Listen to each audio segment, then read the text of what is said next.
কলকাতার শ্যামসুন্দরী কালী মায়ের নাম শ্যামসুন্দর কেন রাখা হয়েছিল? শ্যামসুন্দর মানে শ্যাম মানে কৃষ্ণবর্ণ বা গাঢ় নীল কালো, যা ভগবান কৃষ্ণ ও নারায়ণের একটি রূপ বোঝায়। সুন্দর মানে সুন্দর বা মোহনীয়। এই নামটি সাধারণত ভগবান কৃষ্ণের জন্য ব্যবহৃত হয়, কারণ তিনি গাঢ় রঙের হয়েও অনিদ্র সুন্দর। কালী মায়ের নাম কালী শব্দটি এসেছে কাল থেকে, যার অর্থ সময় বা অন্ধকার। কালী মা সময়ের সর্বগ্রাসী রূপ, যিনি দুষ্ট শক্তিকে বিনাশ করেন এবং ভক্তদের রক্ষা করেন।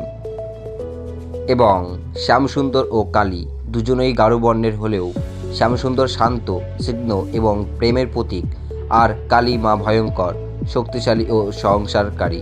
তাই তাদের নামেও সেই শক্তির দ্বৈততা প্রকাশ পায়।